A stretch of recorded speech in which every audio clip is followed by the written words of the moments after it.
Sesiones 24.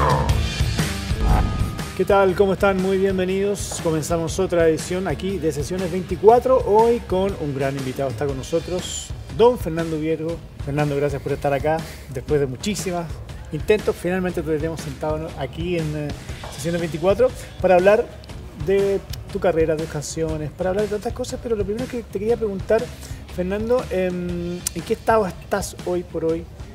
Haciendo cosas, sé que vives en la playa, que vienes a Santiago de vez en cuando, que estás tocando con banda nueva, pero ¿en qué está Fernando Viergo 2019? Sí, bueno, lo primero, encantado de estar en Sesiones 24, Pablo, de verdad, soy asiduo al programa, así que un gustazo, y para los chicos, para mi grupo, todos muy contentos. Bueno, lo que estamos en un periodo de gestación, diría yo, porque este año no hemos publicado disco y no hemos hecho un gran concierto en Santiago, cosa que sí tenemos prevista para el próximo. El próximo estaríamos estrenando un EP con 5 canciones que vienen un poco sueltas, ya compuestas en estos últimos años, más 2 o 3 que se agregan, y estaríamos estrenando un EP el próximo año, más otro disco, con canciones inéditas, y un disco acústico que sería la versión 2 del acústico que grabamos en el año 2000. Incluiría alrededor de 18 o 20 canciones. Paralelo a esto, sí pensamos un ciclo de conciertos en Santiago. Nosotros somos medio esquivos, hacer presentaciones grandes en Santiago. La última grande que hicimos fue una serie de conciertos en el Teatro Nescafé de las Artes, y la más importante probablemente una de los 40 años, que fue en el Teatro de la Universidad de Chile el 2015. Entonces el próximo año tendríamos estos conciertos grandes, que probablemente algunos sean en teatro, y a lo mejor hacia la primavera un concierto ya más masivo. Sí. Fernando, en todos tus años, uno contabiliza del 77, pero es un 75, poquito antes, ¿no? Sí, 75, cuando parte ya son 45 años. Van a ser. ¿Cómo te mantienes componiendo? ¿De qué manera sigue presente ese bichito de hacer cosas nuevas y no quedarte en el terreno seguro, que es cantar las canciones que tanta fama te han dado, digamos? Claro. Mira, hay un hecho que es importante. Yo, si no estuviera componiendo o sintiera que perdí la capacidad de hacerlo, definitivamente no creo que siguiera cantando. Hay un momento, en el 93 aproximadamente, que yo me sentía muy débil, sobre todo compositivamente, y lo que hice fue me empecé a replegar. Y lo que después se convirtió en un año sabático un poco más largo, de 4 o 5 años sin entrar a un estudio a grabar. También lo que hice fue no hacer presentaciones masivas ni nada, porque en algún momento dudé y yo dije, a lo mejor ya... ¿Se te agotó el material? Me chingué, se agotó el material, y bueno, y siempre tuve una inmensa gratitud respecto a lo que había hecho, pero decía, bueno, esto a lo mejor era hasta ahí y está bien, pero me resistía a convertirme en una especie de remedo de lo que había hecho y andar por ahí como un tocadisco con guitarra, repitiendo lo que había cantado. Entonces fue muy seductor a partir del año 99, cuando yo, antes de volver a los escenarios, alguien me propone, me dice, Fernando, queremos hacer una gira contigo y tal. Digo, dame unos meses para componer. Claro. Y bueno, y me cerré 6 meses y ahí vino una serie de discos nuevos. ¿Y qué pasa ahí, Fernando? ¿Se agota el material, como dices tú, o la emoción se diluye un poquito, o a lo mejor uno se desconecta de ciertas cosas? Sí, ¿Por qué se va como la musa? Es una súper buena pregunta, porque yo la verdad no sé si tengo una respuesta totalmente definitiva respecto a eso, pero diría lo primero. En mi caso, la composición, o sea, el escribir canciones viene... Yo vengo no de la academia, era un chiquillo estudiante de otras materias, etcétera, etcétera, que tocaba la guitarra y amaba profundamente la música. Venía de los Beatles, después Serrat, que fue decisivo, yo diría, en el deseo de poder plasmar mis propios sentimientos. Entonces, con los años me di cuenta que lo que me llevó a componer básicamente fue el asombro que la propia vida fue provocando en mí y que no termina. Entonces yo creo que la música finalmente y las canciones se convirtieron en un buen canal para poder expresar el asombro que la vida provocaba y que provoca permanentemente en mí en sus distintas formas. Yo diría, si lo pudiera hacer más esquemáticamente, que una parte de mí es un músico, una parte de mí es un compositor, pero hay otras partes, como en todos los seres humanos. Soy padre, soy hijo, soy ciudadano, Y desde esas distintas perspectivas de repente me encuentro con la canción y por eso que hay canciones que hablan de temáticas muy personales, Claro. hay otras que hablan de cuestiones un poco más sociales o distintas. Entonces, la canción ha sido una herramienta, ha sido un regalo de la vida. Yo creo sinceramente que si nunca hubiera grabado discos no dejaría de escribir canciones. Amo escribir canciones. Y lo que pasó ahora con los últimos años es casi recuperar una práctica que tenía en esos días de chiquillo. Yo escribía mucho, escribía, sin saber para qué. Mi padre es poeta, yo había, no me atrevo a decir heredado, porque estas cosas no se heredan, simplemente yo creo que hay un afán de emulación, ¿cierto? Y el respeto que él sentía por estos mundos intangibles, al llegar de su trabajo y quitarle horas al sueño con un papel en blanco y a meterle palabras, bueno, yo escribía y escribía las cosas que puede escribir a esa edad. Pues bien, luego esto tomó forma de canción y en los últimos años, especialmente en estos 2 últimos, he ido recopilando cosas y ahora estoy escribiendo mucho. Entonces podría suceder que a poco andar más también haya algo que no tenga forma de canción, sino, en fin, no quiero ser muy pretencioso decir un libro o algo así, pero en fin. Pero algo puede salir de ahí. Sí, seguro. Fernando, tus canciones, tú lo decías, hay unas que son personales, otras que son más bien postales, otras que tienen que ver con una mirada en tercera persona desde lejos de las cosas, pero finalmente es tu vida, de alguna forma. Sí. ¿Sientes que tus canciones de alguna forma son pedacitos de la vida de este cantautor? Sí. Me gusta la pregunta porque 1000 veces me lo he preguntado. Hay canciones cuando alguien directamente te dice, Fernando, pero esto es tu historia, o es la historia de alguien, o si derechamente es... Y me lo he preguntado porque finalmente todas son tus historias. Al final son todas nuestras historias. Cuando uno ya decide pasarla por este sedazo y sacarla por los dedos y con palabras y melodías, es tu historia. Me imaginé en algún momento que la distancia que existe entre la realidad y la no realidad es imperceptible, y particularmente a la hora de crear. Claro. La frontera es invisible. No es como, ¿cierto?, en la carretera que los autos van con una línea blanca, Exacto. van para allá o vienen para acá. Entonces hay cierta, por ejemplo, voy a una de mis primeras canciones que se llama Antonio, un mundo mejor, y que me hace pensar, de repente Cortázar ha hablado de los cronopios, de los personajes, es cierto, y aparece Antonio, que es un amigo que yo tenía hasta los 7 años, no había hermanos en mi casa. Entonces aparece Antonio, este amigo imaginario con el que yo jugaba permanentemente, y así como vino, un día se fue. Pero Antonio era parte de mi vida y fue parte muy importante de mi vida. Bueno, y un día, cerca de los 19, 20, estoy escribiendo una de mis primeras canciones, creo que es la segunda canción, y aparece Antonio. Y fue muy, muy emocionante porque se aparece Antonio y al ratito me doy cuenta, como un oleograma, y al ratito me doy cuenta que se empieza a ir, y que finalmente esa canción se convierte en una canción de despedida. Yo ya no tenía las fuerzas que tiene un niño para poder mantenerlo ahí. Entonces lo que me pasa con la vida, yo no tengo muy claro que las cosas terminen y dónde terminan las cosas. Digamos, yo creo que hay una vida más allá de lo que podemos ver y traducir simplemente en palabras. Y Antonio se une a El Café para Platón, Sí, se une a la chica de Agosto del 21. Tú tienes muchos personajes, tienes Rodrigo, entonces hay toda una cosmología de personajes que giran en torno a tus canciones, ¿no? Buena apreciación. Me hace recordar lo que me dijo un día un periodista español en una entrevista. Yo había escrito una canción que se llama En una calle de Madrid, dedicada a Álvaro Iglesias, un chico que sin ser bombero iba por la calle de un incendio, entra y salva a 3 personas, y cuando va a buscar chico de 20 años, y cuando vuelve a buscar a la cuarta se derrumba esto y muere. Y fue una cosa muy dramática, muy emocionante, muy impactante. Yo escribí una canción para él y este periodista, bueno, escucha esta canción y me entrevista, y en algún momento me dice, Fernando, a ti casi en todos tus discos se te muere alguien. A propósito de los personajes, y empecé a revisarlo. Y en todos mis discos, en realidad, el tema de la muerte está presente. Y es verdad. Y efectivamente hay muchos personajes, por ejemplo, desde el primer disco, bueno, Antonio, está Platón, está Ana Ariki y Tongaró, claro.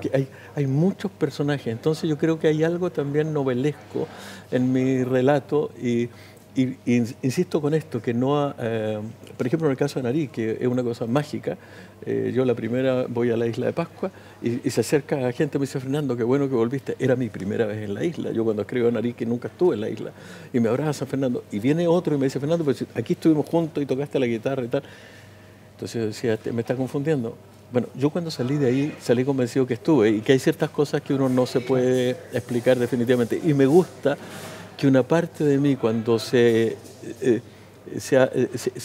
va a la canción, participe de ese mundo. Y que viva también en su propio Sí. mundo, porque estaba pensando, nunca se te han cruzado los personajes, Platón con Anariki, Sí. Rodrigo con Antonio, porque, insisto, hay como todo Sí. un universo ubiergano o ubierguístico, no sé cómo llamarlo. O sea, de hecho, sí, Pablo de Paja, por ejemplo, que es un espantapájaro que está en Casablanca, que un día lo veo y lo veía siempre, el espantapájaro, y un día descubrí que Pablo estaba enamorado de la chica de un letrero de una pasta de dientes que estaba al frente de la carretera, y Pablo estaba enamorado. Entonces, bueno, escribí esta historia. Y un día pasé por ahí y fue muy triste porque había solo un resto de Pablo, ya no estaba Pablo. ¿Qué había sucedido? Que vino un camión de una empresa y sacó a la chica de la pasta de dientes y pusieron una cuestión de aceite superoil, o no tengo idea.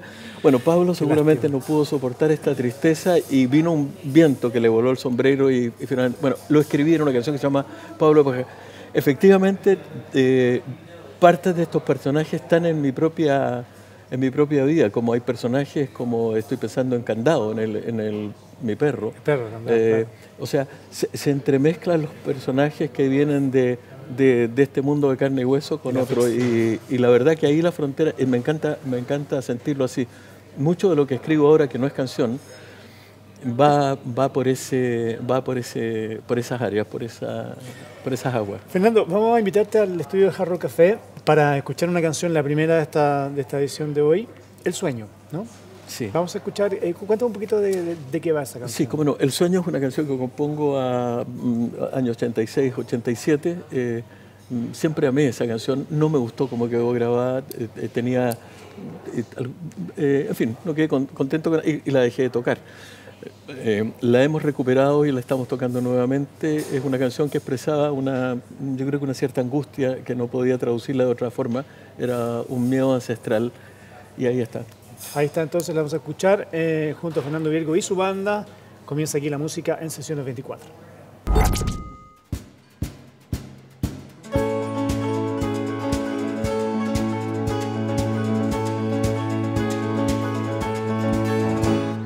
Anoche tuve un sueño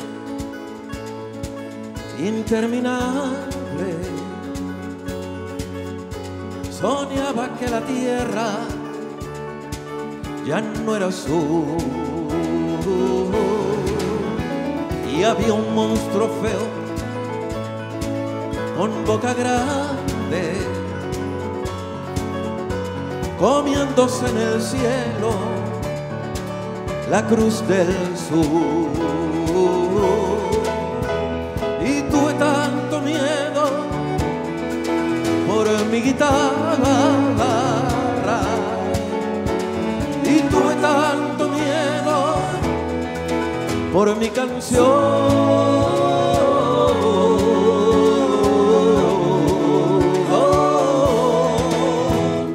Anoche cuando Venus entraba en el Piscis,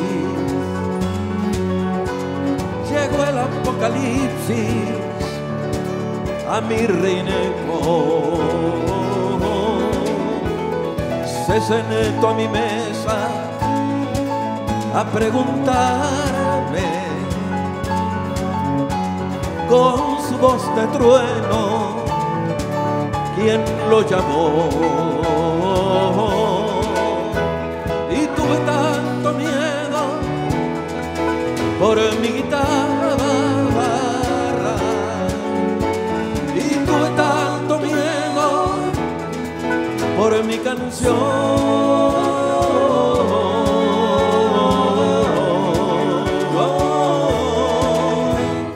Anoche yo soñaba con un planeta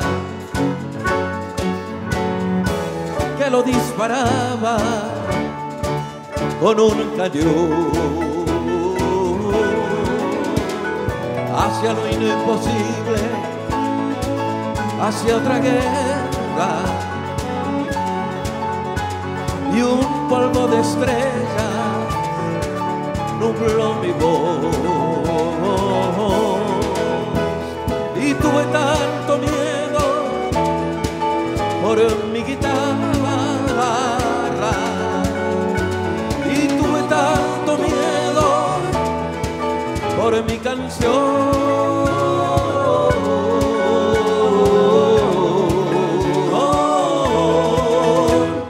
Anoche tuve un sueño interminable.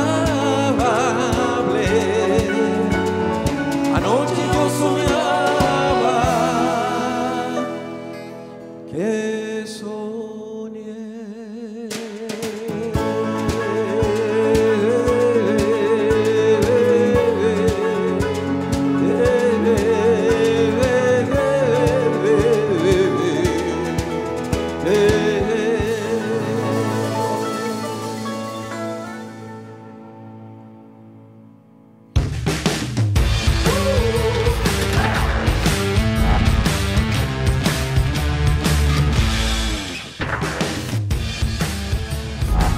Fue en noviembre de 1977 cuando su canción Un café para Platón ganó el Festival de la Primavera.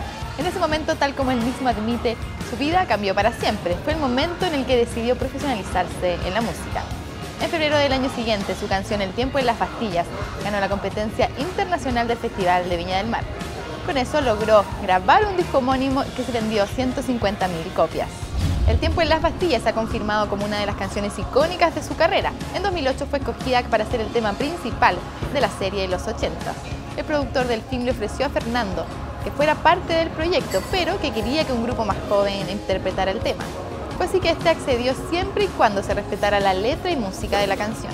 Los difuntos Correa fueron los encargados de realizar la primera versión de este tema para la serie. Fernando participó del proceso e incluso ayudó al proceso de grabación. Francisca Valenzuela, Camila Moreno y Los Miserables fueron otros de los artistas chilenos que participaron en las siguientes temporadas de los 80.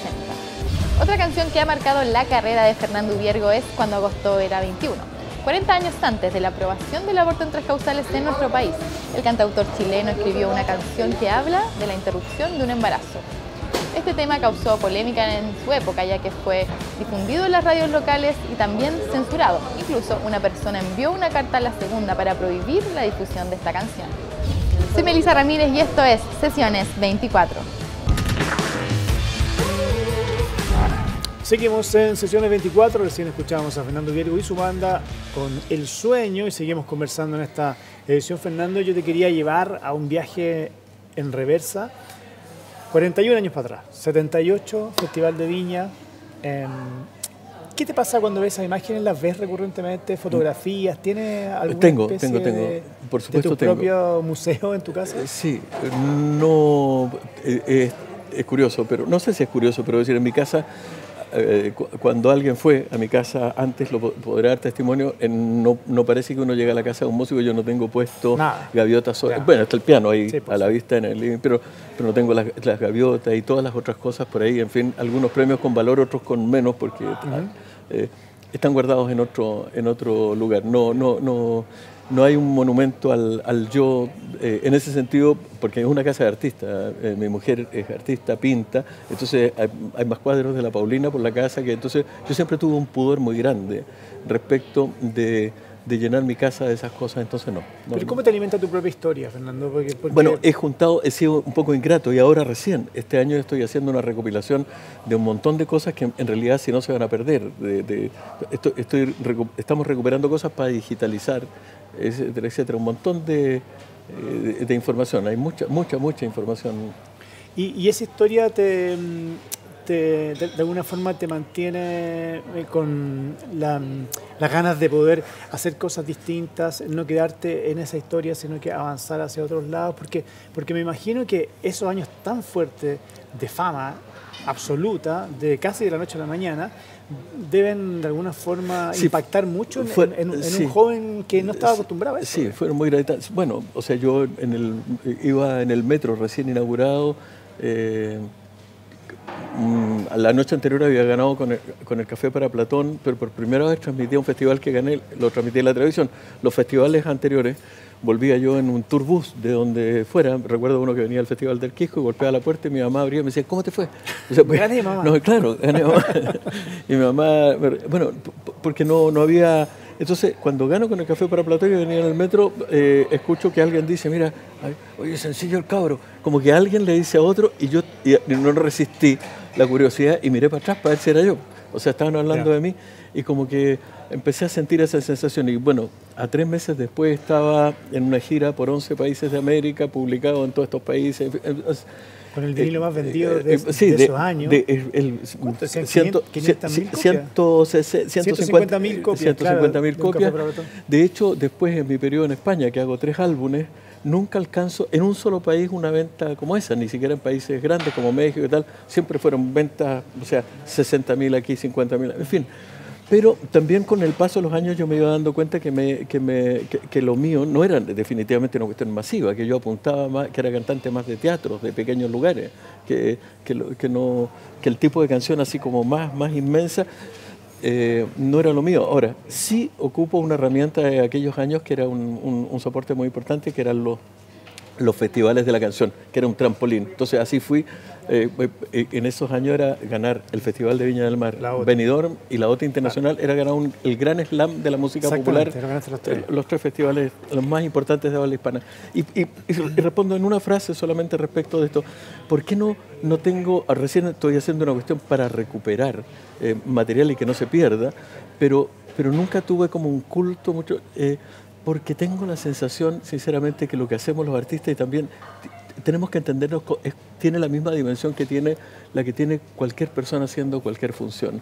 Yo creo que el gran riesgo para un músico, para un artista, es dejar que esta cuestión te despeine el ego y te creas algo que eres simplemente... Entonces yo agradezco cada vez que puedo escribir una canción y que alguien viene por ella, agradezco inmensamente. Fernando, también pensando en tu fama gigante y súper explosiva, también te permitió hacer cosas. Te permitió cantar canciones de artistas que estaban proscritos en los años 70. Sí. Hiciste Víctor Jara, hiciste Patricio Mans, Violeta Parra, en fin, Silvio. Sí.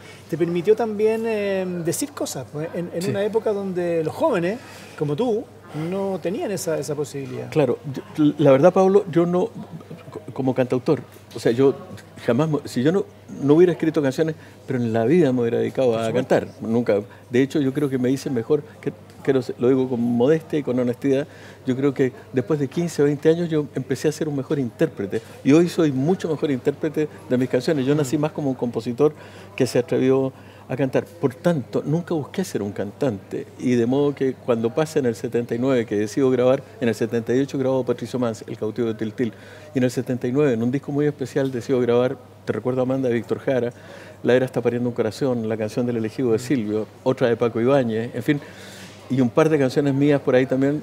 Lo que pasa es que tenía que ver con la época y tenía que ver con un momento. Yo sentía que había autores que, bueno, todos sabíamos que eran autores que estaban proscritos, y me parecía un tanto, no solamente injusto, me parecía un tanto absurdo no poder hacerlo. Entonces yo decía, bueno, probablemente yo, que en estos momentos soy una persona conocida, hay cientos de colegas míos que no podrían hacer esto, lo voy a hacer. Yo creo que me sobreestimé, porque el disco después lo censuraron, pero fue probablemente uno de los discos más emocionantes por el tiempo que está hecho. Eso lo hicimos junto a Guillermo Rifo, inmenso maestro de la música, y ahí está por primera vez grabado en Chile, en aquellos días, el Te recuerdo Amanda. Fernando, se nos acaba el tiempo, pero te quería preguntar simplemente, ¿tú tienes el conteo de tus canciones? ¿Cuántas tienes? No, pero me parece que son las canciones grabadas, me parece que puede ser alrededor de 180, 200 canciones, incluyendo las versiones que yo mismo he hecho, y las canciones compuestas, yo creo que entre 150 y 200 canciones. Quizás cuántas más que están ahí esperando convertirse en canciones. Sí, bueno, estoy precisamente en eso. ¿Y dónde cabe Orión en este listado de canciones? Qué buena, me gusta, me encanta esa pregunta. ¿Dónde cabe Orión? Orión es extraño, no está en ni un disco de estudio. Orión nunca fue grabada en un estudio, la compuse 3 días antes del concierto acústico. Amé componer esa canción porque tiene muy codificada su letra, pero tiene una carga de emotividad personal muy fuerte nunca estaré en un disco de estudio. Fue así y así quedó para siempre, para tocarla en vivo nomás. Y la que vamos a escuchar ahora entonces en Vamos a tocar 24, Orión. un privilegio entonces Orión, una canción que le estimula muchísimo a Fernando y también a nosotros, porque se acaba aquí el programa, pero sigue la música de Fernando Virgo. Gracias por estar acá, muchísimas gracias. A ti, buena Pablo. conversación. Muy y agradecido, Pablo. escuchamos entonces a Fernando Virgo y su banda en Sesiones 24 que se acaba acá.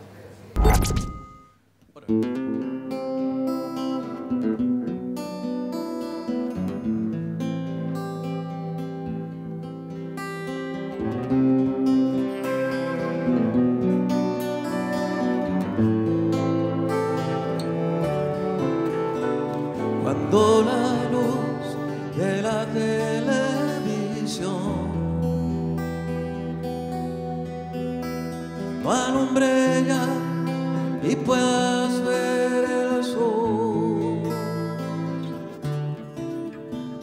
descubrirás que en un lugar de Orión se muere una canción en lunas amarillas, en cielos de vapor.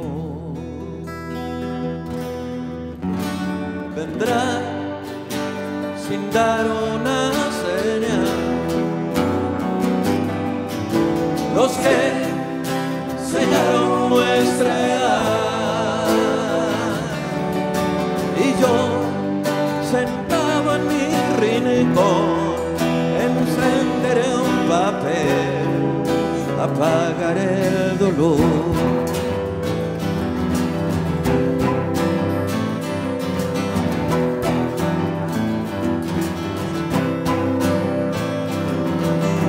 No quiero estar, no quiero presentir, no puedo dar, no debo recibir.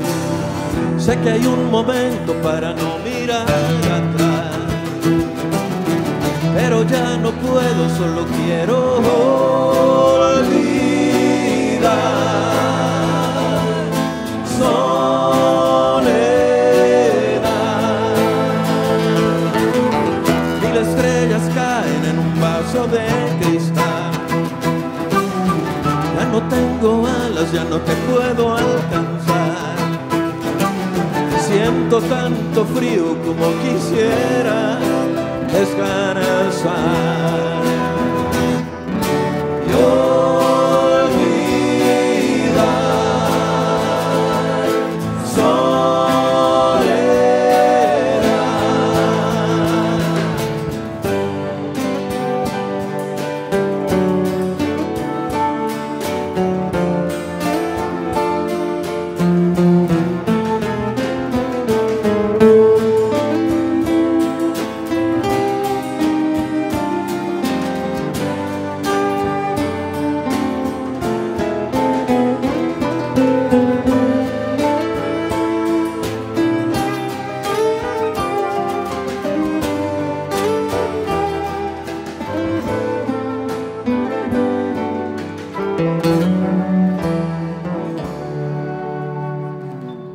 Ángeles de mi sombra beban luces de mí, mis cadenas y mis fronteras rompo al fin. Despertará tu corazón en un invierno de marfil, y yo andaré un espacio absurdo sin ti.